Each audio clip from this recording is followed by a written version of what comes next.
പ്രിയപ്പെട്ട സുഹൃത്തുക്കളെ, എല്ലാ വൃത്തികേടുകളുടെയും മൂർത്തിമദ്ഭാവമായ അഴിമതി ആരോപണങ്ങൾക്കും സ്ത്രീവിഷയങ്ങളിലും ആരോപണ വിധേയനായ കഴിഞ്ഞ 10 വർഷക്കാലം കേരളം ഭരിച്ചുകൊണ്ടിരുന്ന പിണറായി വിജയൻ എന്ന് പറഞ്ഞ വിജയൻ്റെ ഏറ്റവും വലിയ കയ്യാളായ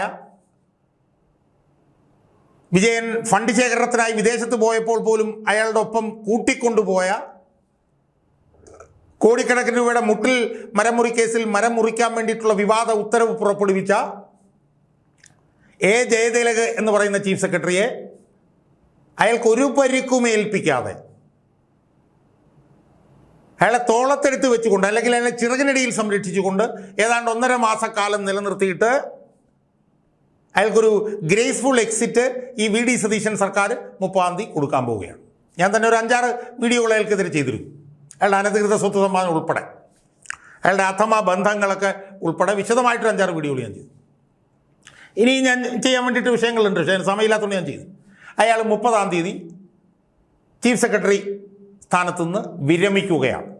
ഈ സർക്കാർ വരുമ്പോൾ എടുത്ത് ചവിട്ടോട്ടെ കളയുമെന്ന് വിചാരിച്ചിട്ട് അയാൾ വിരമിക്കുന്നതിന് മുമ്പ് അയാളുടെ പെൻഷൻ പേപ്പേഴ്സ് എല്ലാം ശരിയാക്കി വെച്ചു. പക്ഷേ ഈ സതീശൻ സർക്കാർ അയാളെ ഒരു പൊന്നോമന പുത്രനെ പോലെയാണ് അയാളെ ആലിംഗനം ചെയ്ത് അയാളെ കൂടെ കൊണ്ടുവന്നത്. ഇത്രയും ഒരു വൃത്തികെട്ടവനെ, ഇത്രയും ഒരു അധമനെ, ഒരു നരാധമനെ, ഒരു അഴിമതിക്കാരനെ കൂടെ കൊണ്ടുവരണം. അയാൾ 30-ാം തീയതി ഒരു പരിക്കും ഇല്ലാതെ ഇറങ്ങി പോവുകയാണെന്ന് മാത്രമല്ല, റിട്ടയർ ചെയ്ത് കഴിഞ്ഞിട്ടും അയാൾ ഉന്നത സ്ഥാനങ്ങളിലേക്ക് വരാൻ വേണ്ടിയിട്ട് നീക്കുപോക്കുകൾ നടത്തിക്കൊണ്ടിരിക്കുന്നു എന്നാണ് നമ്മൾ കേൾക്കുന്നത്. അതൊക്കെ നമുക്ക് പിന്നീട് കൈകാര്യം ചെയ്യാം. സുഹൃത്തുക്കളെ, ഞാനിന്ന് ഈ വീഡിയോയിലൂടെ ഈ അധമനായിട്ടുള്ള ഈ എ ജയതിലേക്ക് പോകുമ്പോൾ ആ സ്ഥാനത്തേക്ക് വരാൻ പോകുന്ന പുതിയ ചീഫ് സെക്രട്ടറി ബിശ്വനാഥ് സിൻഹയെ കുറിച്ചിട്ടാണ് ഞാൻ ഇന്ന് ഈ വീഡിയോയിലൂടെ എൻ്റെ പ്രേക്ഷകരുമായി കുറച്ച് കാര്യങ്ങൾ പറയാൻ പോകും. സുഹൃത്തുക്കളെ, ബിശ്വനാഥ് സിൻഹയും ആൾ മോശക്കാരനൊന്നും അല്ല. അയാൾ ജയതിലകൻ്റെ അത്രയും അധമനല്ല എന്നേ ഉള്ളൂ. പക്ഷേ അയാളുടെ കയ്യിലിരിപ്പും ശരിയല്ല. ഞാൻ അതിലേക്ക് വരട്ടെ. അയാൾ എന്തായാലും കഴിഞ്ഞ 2-3 വർഷക്കാലമായി പിണറായി വിജയൻ്റെ വിശ്വസ്ത വത്സല വിനീത വിധേയനായിട്ടുള്ള ആഭ്യന്തര സെക്രട്ടറി ആയിരുന്നു. ആലോചിച്ച് നോക്കണം, പിണറായി വിജയൻ ഇരിക്കുമ്പോൾ അയാളുടെ കൂടെ ആഭ്യന്തര സെക്രട്ടറി ആയി ഇരിക്കുക എന്ന് പറഞ്ഞാൽ പിണറായി വിജയൻ നിൽക്കാൻ പറഞ്ഞാൽ ഇരിക്കാൻ പറഞ്ഞാൽ കിടക്കുകയും ചെയ്യണമല്ലോ. അങ്ങനെ അല്ലാതെ പിണറായി വിജയൻ്റെ കൂടെയും ശശിയുടെ കൂടെയും ആഭ്യന്തര സെക്രട്ടറി ആയിട്ട് ഇരിക്കാൻ പറ്റില്ലല്ലോ. അപ്പോൾ പിണറായി വിജയൻ പറഞ്ഞ എല്ലാ കാര്യങ്ങളും നടപ്പിലാക്കി കൊടുക്കുന്ന ഒരു വിശ്വസ്ത വിനീത വിധേയനായിരുന്നു വിശ്വനാഥ് സിൻഹ. ആ വിശ്വനാഥ് സിൻഹ ഈ ഗവൺമെൻറ്റിൻ്റെയും പൊന്നോമന തന്നെയായിരുന്നു. ജയതിലകൻ്റെ കാര്യം ഞാൻ സൂചിപ്പിച്ചല്ലോ. DBISരുടെ കാര്യം നേരത്തെ സൂചിപ്പിച്ചിട്ടുണ്ട്. പൊന്നോമനയായിരുന്നു. അയാൾ ഈ ഗവൺമെൻറ് വന്നതിന് ശേഷം IAS പുനഃസംഘടനയിൽ അയാൾക്കൊരു 5-6-7 പുതിയ വകുപ്പുകൾ കൂടെ ഇവർ കരുതി കൊടുത്തിട്ടുണ്ടായിരുന്നു. അതിനെക്കുറിച്ചൊന്നും ഞാൻ വിശദമായിട്ട് ഞാൻ പോകുന്നില്ല. സുഹൃത്തുക്കളെ, എനിക്ക് വീഡിയോയിൽ എൻ്റെ പ്രേക്ഷകരുമായി ചർച്ച ചെയ്യാനുള്ളൊരു വിഷയം, ഈ ബിശ്വനാഥ് സിൻഹയെ ചീഫ് സെക്രട്ടറിയായി നിയമിക്കുമ്പോൾ പത്തനാപുരത്ത് നിന്ന് സ്ത്രീലംബടനം എന്ന ആരോപണം ഒട്ടനവധി കേട്ടിട്ടുള്ള KB ഗണേഷ് കുമാറിനെ സാമാന്യം നല്ല ഭൂരിപക്ഷത്തിന് തോൽപ്പിച്ച ജ്യോതികുമാർ ചാമക്കാല എന്ന് പറഞ്ഞിട്ടുള്ള ഒരു MLA ഉണ്ട്. ആ MLA കുറിച്ചിട്ട് ഞാൻ ഇതിനു മുമ്പ് വീഡിയോ ഒക്കെ ചെയ്തിട്ടുണ്ട്, എൻ്റെ സുഹൃത്തും കൂടിയാണ്.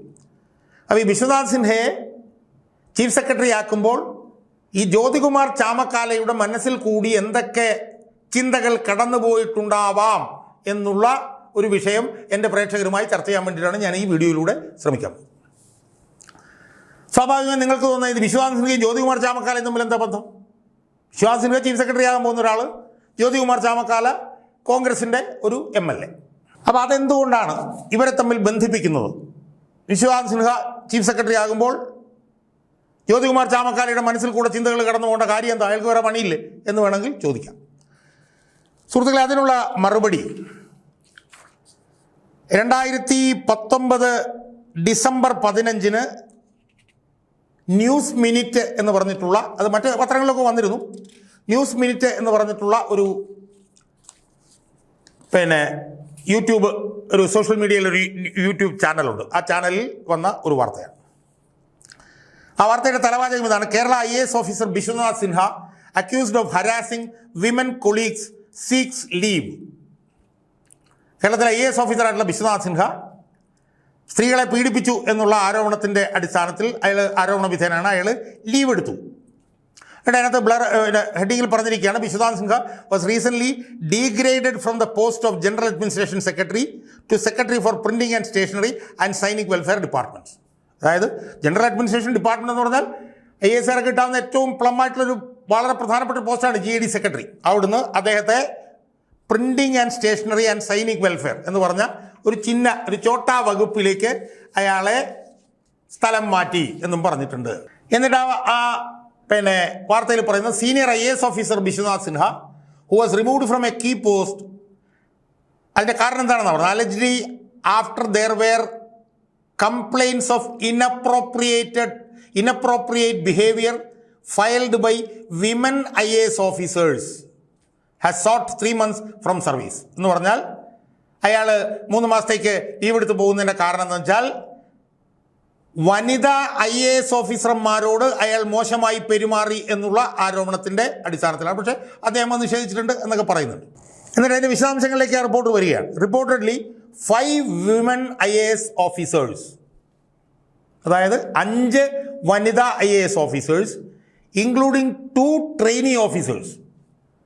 IASൽ ചേരുന്ന മുമ്പുള്ള ട്രെയിനിങ് ഉള്ളൂ. 2 ട്രെയിനി ഓഫീസേഴ്സ് ഉൾപ്പെടെ 5 വനിതാ IAS ഓഫീസർമാർ had complained against Biswanath Sinha for behaving inappropriately with them. അതായത് 2 IAS ട്രെയിനിമാരുൾപ്പെടെ 5 വനിതാ IAS ഉദ്യോഗസ്ഥർ തങ്ങളോട് ബിശ്വനാഥ് സിൻഹ ഇനപ്രോപ്രിയേറ്റായി മോശമായി പെരുമാറി എന്ന് പരാതി കൊടുത്തിരുന്നു. It has been alleged that the officer send lewd text through WhatsApp from his official number to the complainants. അതായത് ഈ ബിശ്വനാഥ് സിൻഹ അയാളുടെ ഔദ്യോഗിക വാട്സാപ്പിലൂടെ ഈ സ്ത്രീകൾക്ക് ഈ ലൈംഗിക തൃഷ്ണയോട് കൂടിയുള്ള വാട്സാപ്പ് മെസ്സേജുകൾ അയച്ചു എന്നാണ് ആരോപണം. അപ്പോൾ ഇതാണ് ഇയാൾക്കെതിരായിട്ടുള്ള ആരോപണം. അപ്പോൾ ഈ ആരോപണവും ജ്യോതികുമാർ ചാമക്കാലയായിട്ടുള്ള ബന്ധം എന്താ? അങ്ങനെ ചിന്തിക്കുമ്പോഴാണ് ജ്യോതികുമാർ ചാമക്കാല ഇതിനകത്തേക്ക് കടന്നു വരുന്നത്. ആ വാർത്തയിൽ പിന്നീട് പറയുകയാണ്, Kerala KPCC general secretary Jyothikumar Chamakkala had alleged that the chief minister's office was trying to protect the IAS officer. ഈ വിശ്വനാഥ് സിൻഹ എന്ന് പറഞ്ഞാൽ ഈ വനിതാ IAS ഓഫീസർമാർക്ക് തൻ്റെ ഔദ്യോഗിക വാട്സാപ്പിൽ നിന്ന് മെസ്സേജ് അയച്ച ഇയാളെ മുഖ്യമന്ത്രിയുടെ ഓഫീസ് സംരക്ഷിക്കുകയാണ് എന്ന് ജ്യോതികുമാർ ചാമക്കാല പറയുന്നു. Jyothikumar Chamakkala has alleged that following complaints from 2 trainee IAS officers, അതായത് 2 ട്രെയിനി IAS ഓഫീസർമാരിൽ നിന്നുള്ള പരാതികളെ തുടർന്ന് the Lal Bahadur Shastri National Academy of Administration in Mussoorie, അതായത് മുസൂറിയിലാണല്ലോ ഈ IASകാരുടെ ട്രെയിനിങ്ങിൻ്റെ സ്ഥാപനമുള്ളത്, അതിൻ്റെ പേരാണ് Lal Bahadur Shastri National Academy for, അത് had earlier informed the CMO about the issue but he states that no action was taken. അപ്പോൾ മുസൂറിയിൽ എന്ന് പറയുന്ന ഈ IAS ട്രെയിനിങ് ഉദ്യോഗസ്ഥരുടെ ട്രെയിനിങ് കൊടുക്കുന്ന സ്ഥാപനം മുഖ്യമന്ത്രിയുടെ ഓഫീസിനെ അറിയിച്ചു എന്നും അതിനെ തുടർന്ന് നടപടിയെടുത്തിട്ടില്ല എന്നും ജ്യോതികുമാർ ചാമക്കാല പറഞ്ഞു. അങ്ങനെയാണ് ജ്യോതികുമാർ ചാമക്കാല എന്ന് പറയുന്ന MLA ഈ വിഷയത്തിലേക്ക് കടന്നു വരുന്നത്. അത് മുഖ്യമന്ത്രി പിണറായി വിജയനോട് ചോദിച്ചപ്പോൾ അദ്ദേഹം പറഞ്ഞു, ആരോപണങ്ങളെക്കുറിച്ചിട്ട് തങ്ങൾ അന്വേഷിക്കും, അത് തൻ്റെ ശ്രദ്ധയിൽ ഇത് വന്നിട്ടില്ല, ഈ എഴുതി തയ്യാറാക്കിയിട്ടുള്ള പരാതിയൊന്നും തനിക്ക് കിട്ടിയിട്ടില്ല എന്നും പിണറായി വിജയൻ പറഞ്ഞതായിട്ട് ഈ വാർത്തയിലുണ്ട്. അപ്പോൾ ഇതിൻ്റെയൊക്കെ പശ്ചാത്തലത്തിലാണ് ഈ ബിശ്വനാഥ് സിൻഹ എന്ന് പറഞ്ഞ ഈ ഉദ്യോഗസ്ഥനെ ചീഫ് സെക്രട്ടറിയായി നിയമിക്കുമ്പോൾ ജ്യോതികുമാർ ചാമക്കാലയുടെ MLAയുടെ മനസ്സിലൂടെ എന്തൊക്കെ വികാരങ്ങളായിരിക്കും കടന്നുപോയിട്ടുണ്ടാവുക എന്ന് ഞാൻ പറയാൻ കാരണം എന്താ, ഇതിനകത്ത് 5 വനിതാ IAS ഓഫീസർമാരുടെ പരാതി വന്നു. അതിൽ 2 പേര് ട്രെയിനി IAS ഓഫീസർമാരായിരുന്നു. അവർക്കെതിരെ ഇയാൾ മോശമായി പെരുമാറിയത് ഇയാളുടെ ഔദ്യോഗിക വാട്സപ്പിൽ കൂടെ തന്നെ ലീഡായിട്ടുള്ള ലൈംഗിക തൃഷ്ണയോടുകൂടിയുള്ള മെസ്സേജുകൾ അവർക്ക് അയച്ചിട്ടാണ്.